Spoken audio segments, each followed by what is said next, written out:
All right, I'll get rolling with questions. We got a busy week. We got a lot going on, so I want to get to all y'all's questions, if possible. Mike, I asked you during the Big 12 teleconference about your team's improvement. You mentioned assistants. I'm wondering if you could just go a little more in depth with their role in helping you guys improve week to week. How have you seen that? How have you seen that play out with your assistant coaches this year? It's kind of a follow-up on what I said after the game, that each week my job is to evaluate our talent level, the other team's talent level, what our matchups are, and then Monday through Wednesday, I get a picture in my mind of what I think our schemes are based on offense and defensive staff. And then Saturday, I evaluate it, whether I think it was right, wrong, or the same, and give that information to the staff. And then they're responsible for relaying that to the team by position, getting the information they need to correct mistakes or tell them what they did good, and then things in practice that we can adjust, all while improving in just our basic schemes over 4 months. And so they're responsible for their position, for those guys to get better as the season progresses on. My job is just to evaluate it. I mean, at this point, do you feel like maybe the things you were saying early in the year as you were evaluating after games, has it changed? Or is your laundry list shorter with your assistants and what you're telling them to try to talk to these guys about in practice? Well, it varies based on how the game plans were played out the Saturday versus who we played. Sometimes, and I said this as a coordinator, sometimes I looked at my work on Sunday and said that wasn't a very good game plan. It didn't really give our players the best chance. Now, we might have won the game, or we might not have won the game, but if I had to do it all again, I wouldn't have done these 3 or 4 things. I was wrong in my evaluation of them and my matchups. So each week it just varies a little bit. And in the end, the coaches have to do a good job of preparing their players and keeping them motivated individually. I mean, I can't motivate 140 guys. They need to motivate their players individually and get them to maximize themselves in practice. Mike, I'm sure you talked to Herb Street last week in preparation for their broadcast here. Mm-hmm. I'm listening this morning driving in. He's on national Sirius XM show, and it wasn't a question.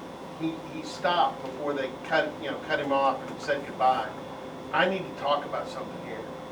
There is a new way to build a quality football team in college football, mm-hmm. and Oklahoma State's the example. And he talked about your culture. He talked about recruiting guys that care about practicing and working and care about each other. I mean, I'm sure you probably didn't hear it, but your philosophy got spit out this morning nationally by the guy that most people consider the voice of college football. Well, I had a good conversation with his group, the 4 of them, last week, and really the first time that I had an in-depth conversation with them this season. And the majority of their questions revolved around those topics. And, I mean, I just told them the truth. This is what we do. This is who we are. We haven't really changed. We've made adjustments. I've been fortunate to have Rob Glass here for 18 years. The majority of our staff is here. They understand the culture. And we make minor tweaks throughout the years, but overall this is a very structured, disciplined organization. It's regimented down to the minute of every day, year-round. I mean, that's the way it is. And we don't change much, and we stay the course, and we treat the kids with respect. And, I mean, their question was the same as we get. You know, you're not playing with 4- and 5-star players. I mean, we're trying to get 4- and 5-star players. Sometimes we don't get them, or most of the time we don't get them. It's not like we're not trying to recruit him. And then there's some 4- and 5-stars that we don't want. We don't want them. We don't think they're going to fit into our system. Nothing against them. They may go somewhere else and do just fine, but not here. This is a different environment if you want to go to school and play football here, you have to abide by certain policies. It's the way it is. We don't budge much. And that became a topic for about 15 minutes during the discussion with those guys last week. The culture being the same, the organization being the same, do you think how do you think your approach to coaching has changed since you've started here, especially with this group where, like you mentioned, guys are buying in, they're having fun? Just what do you think you've changed? Well, at all? I'm much more patient and a completely different person now than I was maybe even 6-7 years ago. I don't know. I mean, I got into my late 40s and just changed quite a bit. I'm calm. I think I have a lot more patience. I understand young people more now than I did. I guess I've done it a long time. I get better at it. So I've changed considerably, and even with the approach with my assistant coaches and the administration for that matter. I mean, I didn't really take no for an answer for a lot of years. Now sometimes I take no for an answer. It's okay. But I'm just much more patient now than I ever have been as a head coach in dealing with all the different areas of things that I have to deal with in my position. You talked about the assistant coaches at first, but how do you think you've specifically changed with the assistant coaches? I mean, I say this, and I really believe this. I think I'm the easiest guy in the country to work for. I believe that, and I think that's been that way for 17 years. I think over the last 6 to 8 years, it makes it even more of a good place to work from the standpoint that there's just a lot of things that come up with my job, and if you're not careful and if you don't have enough experience, you can become frustrated, and frustration causes anger, and then that causes dissension among people. It's only human nature, and I've been able to avoid that over the last 5, 6, 8 years or so, and that's helped with my relationship with the guys on our staff, not just the 10 or 11 coaches, but there's a lot of people in our building now. We have recruiting staff, equipment staff, strength staff, medical staff. There's a lot. And so there's just a lot of moving parts, and my patience has allowed me to become a better person and a better coach in dealing with the people in the organization. You've referenced Chad and Dr. Schrum several times over the course of the season. How much easier has it made the job? Well, I don't want to take Coach Holder and President Hargis and throw them under the bus because you know, we had our differences over my career, but we also did a lot of good things. We also won a lot of games. We built a lot here, and we've been very successful. So, but this is a new wave. There's some youth. There's excitement. There's new ideas, and I think there's a much more direct line of communication pretty much daily. I've had more sit-down conversations with Dr. Schrum or standing conversations in 3 months than I have with anybody in administration in 17 years. I mean, she was at my practice last night. So we're just in a new wave here, and what our goal is, and I don't want to speak out of turn for Dr. Schrum or Chad, but our goal is to take Oklahoma State football to another level in all areas, period. And we've had that plan since they got the job, and we sat down and had a discussion. And I don't mind telling you, I told them this is who I am, this is what I believe in. I might not be your coach. If you guys think something else, you need to get a new coach. But I'm not changing who I am, and I'm not changing our philosophy. I just need to have a partner to develop a relationship where we can take this thing to another level. And we all came to an agreement on what our goal is. And our goal is to turn Stillwater into a big-time college football town on Fridays and Saturdays, very similar to what you're getting in the SEC at some of those schools that are in communities the size that we are, 50,000-ish or so. We've got a long ways to go, but we have a plan to get there, and I think we have I know we have the leadership, and we have the system in place now. We just have to make that decision as an organization and as administration and my people that we're taking this to another level, where we can, over extended period of years, start to bring in the culture, young men that fit our culture, that may be the talent that what people are looking for that can potentially be NFL players. But we're not going to sacrifice the culture at that. And that's really what our plan is with the communication that I've had with them over the last 3 months. Is there anything specific you can tell me as to what you were seeking to take it to the next level that you're describing? You have to have a full commitment. You have to have a full commitment. Guys, we can call it like it is. Football is the most important sport on this campus, period, financially. If you don't have football, you can't run the operation. And if you want football to be in a position to financially run the operation and also market the university in a big way. I'll give you an example. How much money of marketing do you think this university got the last 4 weeks on Tuesday nights? When your logo's on that TV for an extended period of time, and it's on the bottom of the TV all week until Saturday, being in this playoff system or whatever it is you want to call it, you can't put a dollar figure on that marketing. So in order for football to maintain a high level, we have to make a full commitment. If we make that full commitment, we can take this place to a place it's never been before. If we don't, then we shouldn't expect for that to happen.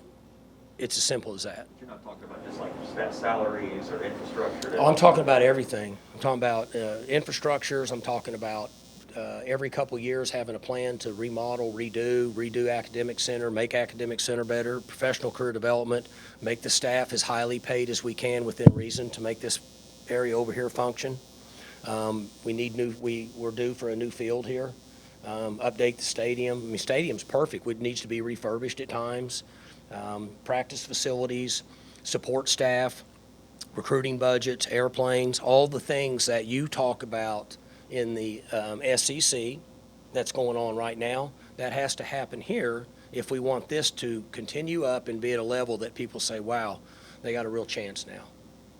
These are big picture things, Mike, obviously. When you first got the job, were those types of things really on your mind, or were you? No. Yeah. I didn't even know what I was doing. I mean, I went in my office over here, closed the door, and started to cry because I didn't know what to do. I called Joe DeForest and begged him to stay just to help me, and he said he would stay. And then after that, I don't know. I don't know what happened the first 6 or 8 years. I don't remember much of it, to be honest with you. I just worked 16 hours a day every day. I'm sure I was not easy to deal with. I'm sure I probably wasn't a great husband.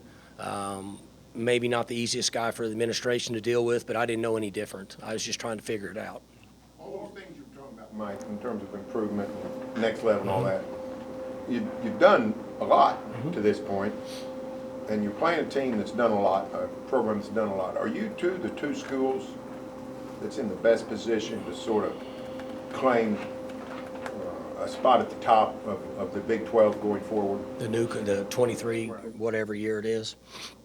So yeah, I've had these discussions with Dr. Shrum and Chad and other people that are involved in the decision-making process, and so I'm not afraid to say that, in my opinion, we should take the lead role. I think Baylor's in a great situation, and I've said this, I don't hide it, that you can get in a car and drive 4 hours and not have to go do anything else to recruit at Baylor. I was there. I know what they have. I can draw a circle around a 4-hour radius of Waco, and I know what type of players are around there. So they're in a great situation, and I think he's a really good coach, and I think he's really smart. I don't know him real well personally other than the discussions I've had with him. I like him, which doesn't mean anything. I'm just calling it like it is. But in my opinion, I'm going off of he's in year 2, I'm in year 17. So it's a big difference just from that standpoint of the conversations that are taking place here, and there's a lot of agreement that we need to establish ourselves as the top of this thing in moving forward. That doesn't guarantee you any wins because just like you said, we've been in the middle of the row in this conference for years and we've done pretty well. So it's not a guarantee you wins. It's just, a new facility doesn't guarantee you wins. A new facility guarantees you're going to get a few more eyes in recruiting. But you can still win with the old facility. So there's a combination there, but more importantly than anything, what I want to see, because someday around here they're going to run me off or I'm going to say I'm done coaching. And when that happens, I want Oklahoma State to be a big-time college football town for as we move forward. That's the way I would like it to be whenever they run me off or so whatever. And that's my goal because I think that's what's best for this university.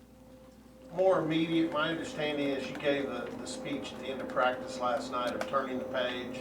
Last week was last week. Focus on now that you're in the Big 12 championship, go win the Big 12 championship.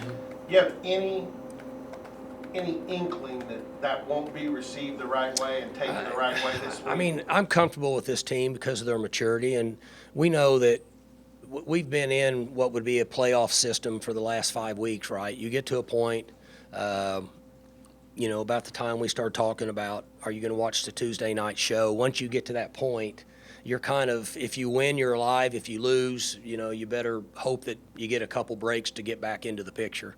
So they've been good every week. They burned a lot of energy. They burned a lot of emotion last Saturday night. We can't, that's over with. Has nothing to do with this next game, absolutely zero. And we're playing a good football team that has also improved during the year. They're a better team now than they were when we played them. And this is a good football team. They have talent. They know what they're doing. I think they're well coached. In all phases, I think they're well coached. And so if our guys don't reprogram themselves to this week, then they don't give themselves chance to play at the highest level Saturday morning. You just can't. We don't get any guarantees in winning the game, but we can control the guarantee that we can play at the highest level we can based on our commitment this week. And I don't think that will be an issue. I think there's enough maturity that these guys will prepare and practice well Tuesday and Wednesday. From an XO and talent standpoint, what are the biggest concerns with Baylor? Well, their schemes are good. They know what they're doing. They block well. They've got skill at the running back position. We know that. They got skill at the wide receiver position. Their quarterback was a runner and a thrower. I don't know which quarterback's playing. The other guy came in and played pretty good from what I see. Now, I have not studied him as much as the other guys in the building. I hadn't got that far. Defensively, they're aggressive. They play zone. They play man. They don't sit back. 8, makes play after play after play. The big nose guard makes a bunch of football plays. They're active. They're running. And you're also seeing a team that's winning, so when they win, they play harder. That's where they're at. These are two equal teams. We're on the same level. It's going to be field position is going to be important. Special teams is going to be important. We all know that effort and turnovers play a big role, and you go play. We need to control what we can control, which I think they will with the maturity that's in that locker room. Mike, Jim Knowles was named a finalist for the Broyles Award this morning, and with that comes some buzz around the country. Finalist what? For the Broyles Award. Oh, right, okay. And with that comes buzz, and with all the movement and openings across the country, does finding a way to keep him here long term become more of a priority right now? Well, it's been a priority all year. It's not a matter of finding a way to keep him. It's a matter of providing him with something that puts him at a level that he deserves to be at based on his success.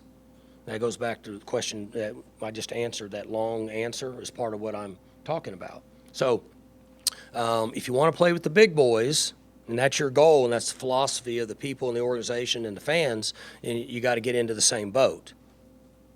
If you want to get in the boat, then get in the boat. If you don't, then don't expect it. And so we're going to do everything we can to keep him here within reason. But we also understand my responsibility is to be feasible with the resources that we have available and be fair with the administration and the decisions they have to make based on the resources they have available. But there is a side of it to where you have to decide whether you want to play in the big games or not moving forward. Because of the coaching carousel in the early signing period ramped up, along Eli's question here, do you feel like you got a commitment from him, which is important, to stay the course with this team? Or are you talking about Coach Knowles? Yeah, are you feeling there could be a disruption because somebody tries to steal him? I'm fairly certain that he'll be coaching here next year. I don't know. The Green Bay Packers may offer him $3 million. I can't say for sure, but within reason, I'm very, very certain that he'll be coaching here next year. And through this season, that's the problem. Stats get disrupted because that's right. It could happen next week for all we know. We know that we can't predict much in this profession, right? We know that for a lot of reasons. It's always going to be that way when money's involved the way it is. The money's gotten out of hand and it's out of control, but it's not stopping it. There's a value based on success and what people would predict your future to be, and that market value has gone through the roof, and that's not going to change. We don't control that. Does it bother you, though, that staffs are being poached right now? Well, I don't like that. I don't poach other people's staffs till after the games. I never have. But that doesn't mean that at some time it might not change. I hate to say that, but I have not gone in and taken coaches from other people's staff during the season because I don't want it done to mine. But they could. It is what it is. When you talk about the maturity of your defense, mostly mental maturity, but what is the physical maturity of having a bunch of 22 and 23-year-olds? What kind of advantage does that give you? It's a big advantage. So when you're competing with 23-year-olds instead of 18-year-olds, just like the other night I said after the game, we have a number of 22 and 23-year-olds that were playing in the fourth quarter on defense, and they were very productive. And then we had a true freshman jump off sides in a crucial situation, and that's just maturity and experience and age.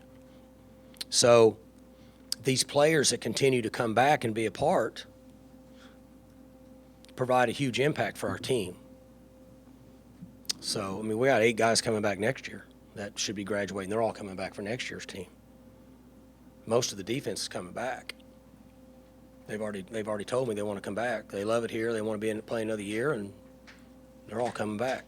So, How much pride do you take in that?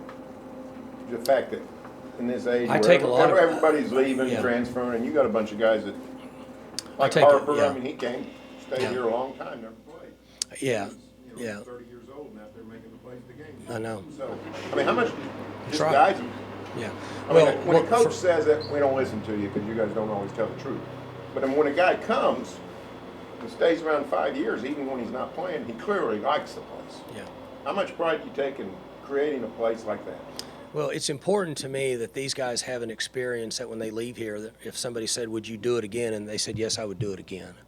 I don't want 18, 19, 20, 21, 22-year-olds being in this program, being in college, and then when it's over saying, I'm glad it's over, because we all know how fun it is to be 18, 19, 20, 21, and 22. That's the best years of your life. And if they had a bad experience here, that doesn't set well with me. Now, that doesn't mean that we don't work hard. That doesn't mean they don't take care of their academics. But just the enjoyment of growing and maturing as a young man, those things are important to me. They weren't in my first 6 or 8 years here that somebody brought up. I didn't know that was important. But since then, and particularly the last 5 or 6 years, I really understand the importance of wanting them to have a great experience while they're here. We're not going to win every game.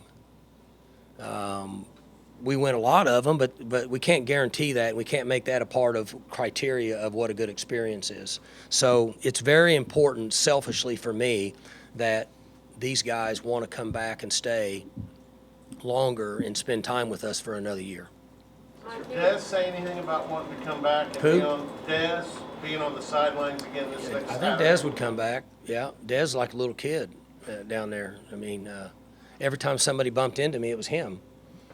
You know, so he loves OSU.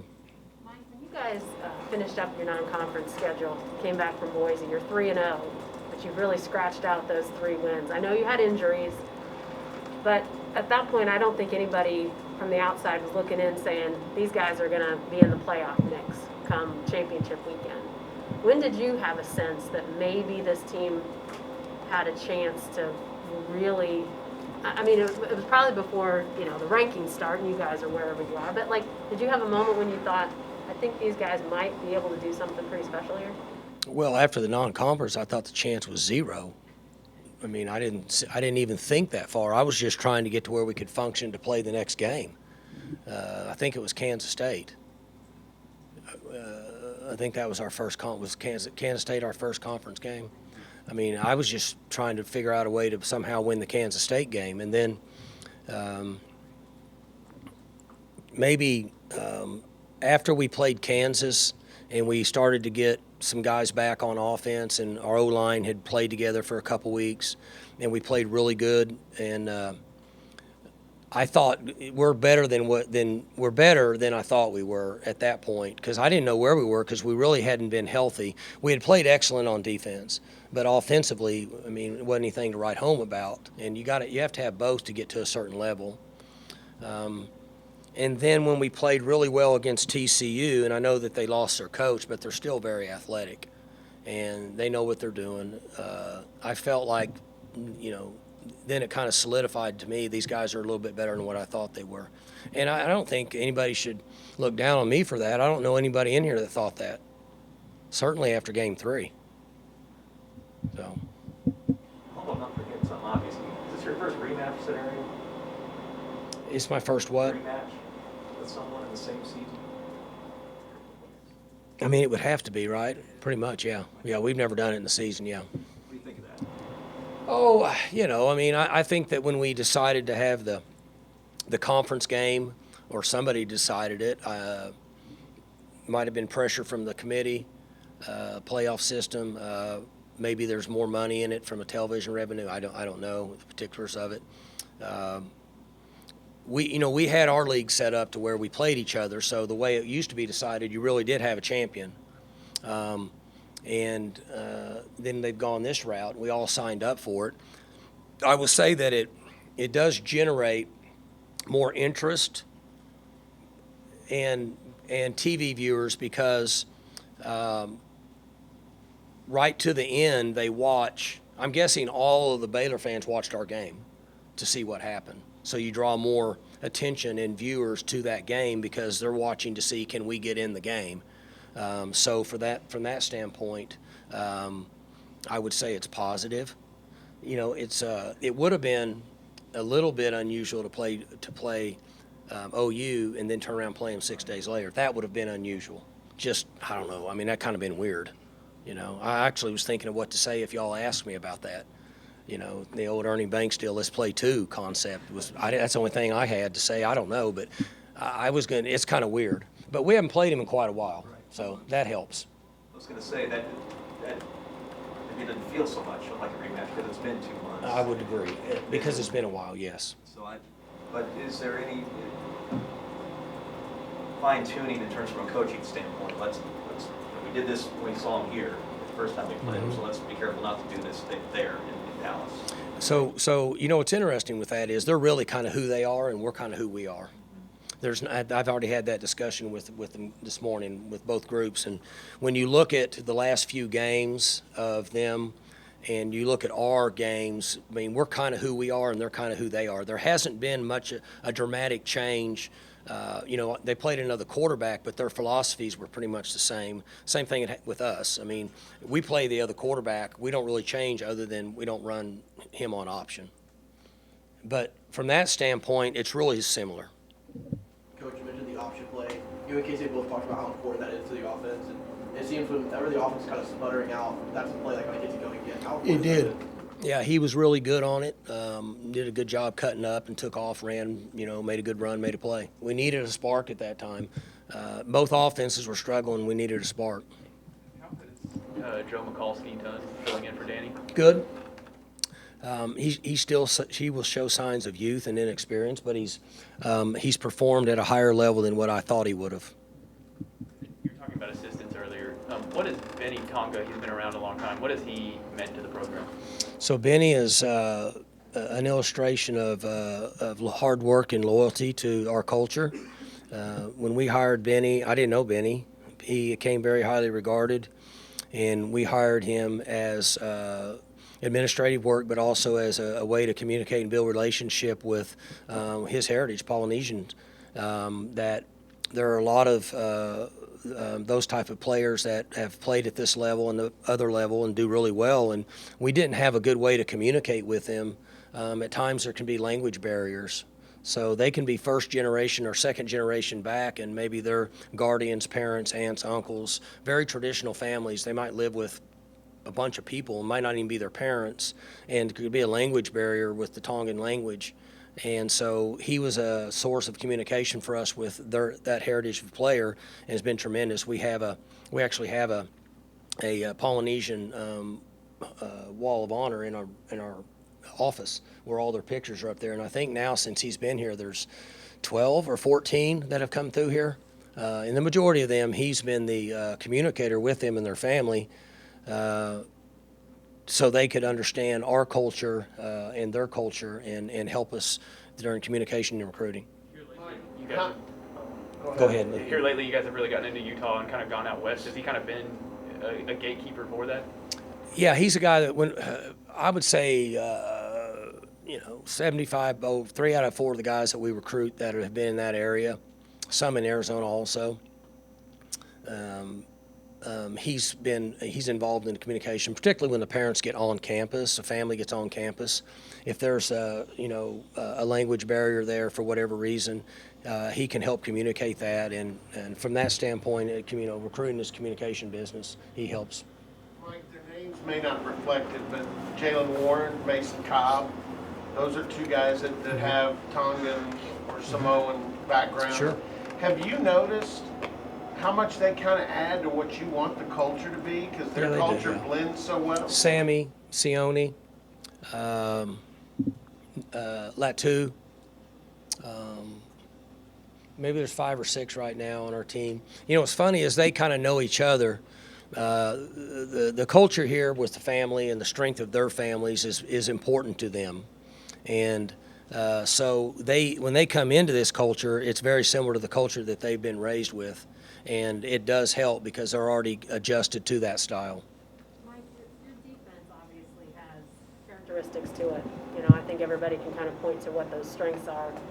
But the personality of the defense, I don't know what words you would use to describe it, but to see the way that Devin made that stop on 4th down, getting up off the ground and going to get Caleb, and then the way Colin crawls on the ground to get Caleb on that sack, relentless comes to mind for me. Right. What do you sort of ascribe to the personality of this defense, and what do those plays say to you? I think it starts with our culture, but then it goes really quickly to Jim. Jim has a very unique style of coaching and has a unique relationship with them. He has the ability to coach old school and keep them motivated and involved and not create friction.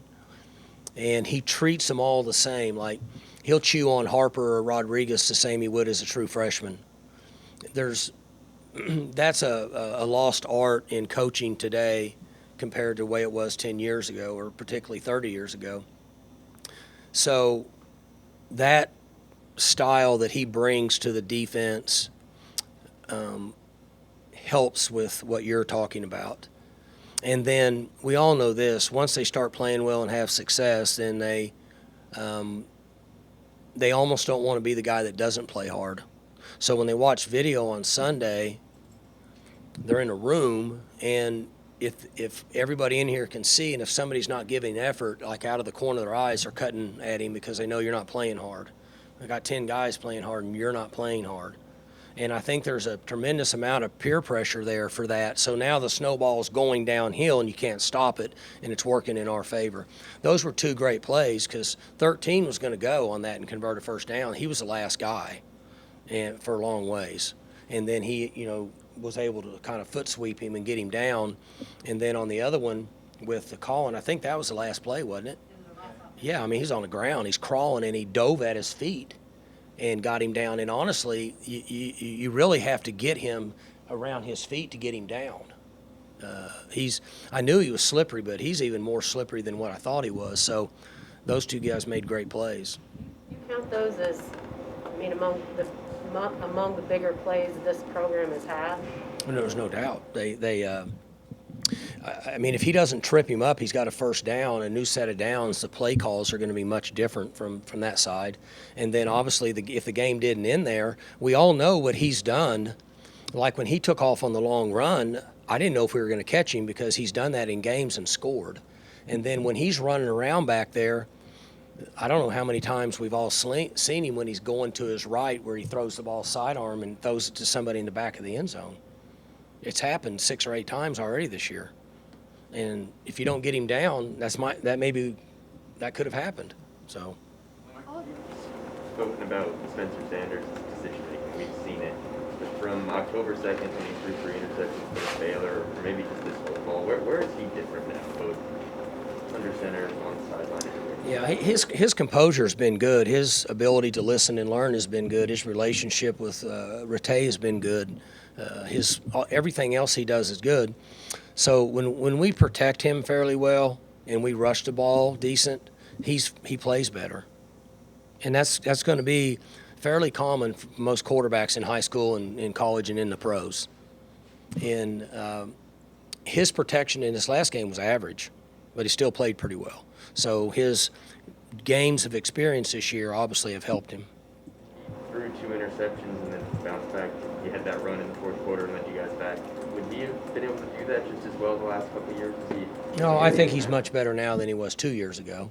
Last year, his composure was pretty good, but I think he's considerably better now than he was 2 seasons ago. Mike, you talked about the atmosphere Saturday night. Can't replicate that at Jerry World, but your fans, it looks like, responding pretty significantly. How much do you hope to create have a pretty electric atmosphere in that game Saturday? I mean, I'm sure that we're going to sell every ticket. They're hard to come by. We can't get tickets. So I know that our administration wanted to provide every ticket we could for the fans once we take care of the people that are involved in the game, and I'm guessing that that's already taken place. But Saturday night, what comes back to the discussion that I had earlier with that environment is the way it should be. Again, if we're going to take this step, then they have to be a part of it. And so, and they have been this year, and they were Saturday night. I'm guessing that all of our seats down there will be full, and everybody will be excited and ready to watch us play again, because that's kind of been the attitude of the fans and the team both this season. You've been to that stadium, I think, twice. Yeah, several times. We've Florida played. State and Missouri and Ole Miss. Yeah, we've played there several times, yeah. Do you think this will be a little different? Because one was a season opener, neutral site type deal, and then bowl games. This is a little different animal. You know, I would think it would be like it was a pretty exciting environment when we played Florida State. There was a lot of people there. They had just won a national championship, and there was kind of an electric feel to that game like you had out here Saturday night during warm-ups. Bowls are a little different because fans have been there a week and they've been partying, and it's not quite like it's good. But now when we were in the Fiesta Bowl, you had that feeling, and the Sugar Bowl, and really the Cotton Bowl. But I think it'll be different. I think it'll be more like the Florida State game where everybody's revved up because, you know, they're probably going to get in there on Friday night, get up, come straight to the stadium. They'll be ready to roll. I would guess it would be a pretty cool environment from that standpoint. Josh Sills is one of those guys that really contributes to the culture that you've built here, and he's only been here a short time. What is it about him that blends in so well, and what does he add to the culture here? Well, he's an old school, small town, hunts, fishes, more of the old offensive lineman concept, and comes in here. He really kind of fit our culture before he got here, so it was easy to get him going. He likes that. He likes it the way it is here, so he brings a lot to the table from a maturity standpoint. And then it was easy for him to adapt to our culture kind of based on his background. Do you have any thoughts on Lincoln Riley going to USC? No, I hadn't even thought about it. I mean, I hadn't talked to him about it. At some point I will, but it's hard to predict nowadays what goes on. Did it surprise you? I mean, nothing surprises me anymore. Mike, Have you talked to Kale? Since, Several times, yeah. what do you have to say about it? I mean, he was as shocked as you and I are. They did a good job of keeping it under their hat. Nice job. After yesterday's wrestling duel, John mentioned how impressed he was with your guys grinding it out there in the second half of Saturday's game. He said his wrestlers could learn from that. Where do you think that comes from with your guys? Because you've been grinding out since game one. Just being able to not lose that mindset and have that ability to give up. So the majority of our defense are 22, 23 years old, and there's no substitute for age and experience, period. That's where it starts. And then I think the young players feel guilty if they don't grind it out with them, because then they get identified as not playing their role. And that's called leadership, and that's what's happening. Coaches can't make that happen. This is a player's game, okay? This team has decided to do just what you're saying, and that's why they're playing as well they are. We can't – if coaches could make that happen, every coach would be successful. There wouldn't be any coaches getting fired. But the culture and the players have to decide to make this happen. We can't do it for them. I tell them all the time, I can't go out there and play. I don't play, you play. We can give you a blueprint of what to do, and hopefully it's correct. And if you follow that blueprint, you can go and give effort like what you're talking about. But we cannot do it for you. Do you think it potentially helps the fact that you do have a lot of those three-star guys who were maybe overlooked, so they're used to having to grind to get to this point? There's some truth to that. I don't know for sure because I've never coached on a team that had a mess of 4- and 5-star players, so I don't know. But I know that the players that we have in this organization, the majority of them are hungry, and I think that's a big part of athletics. You've talked all season about the importance of special teams, especially after what you all went through with the third quarter in Bedlam. How big was it having DJ Jones recover that punt to get the touchdown to put you all? Yeah, I think anybody that predicted what transpired there and then said you'd still come back and be able to win, and then both teams did it. But the parity, there's more parity in college football than ever, and there's a lot of parity in this league. So special teams plays more of a role than what it used to when offenses were scoring 50 points a game. There were a number of special teams plays over the last 6 to 8 years that took place that should have been talked about in post-game media conferences that nobody talked about them because there was too much offense to talk about and it didn't matter. It's not that way now based on the improvement of defenses and the parity in this league and really the parity in college football. You talked last week about Blaine Greene and how he's kind of morphed into a little bit of a hybrid role there. How important was that to have him in that role with Logan and Yeah, Brett he gave us some options that we hadn't had all year. And he's practiced there some, but he's young, he's immature, we're maximizing what we can get out of him, but he's still a freshman. And he gave us some options in this game that we hadn't had based on his athleticism. Mike, if you win this game, I think you're going to make the playoff. Have you thought about what that could do for the program? Oh, no, I don't know. I guess maybe subconsciously. I mean, at some point I have to hypothetically think through every situation in my mind to be able to make a good decision the next day. I haven't really got that far yet.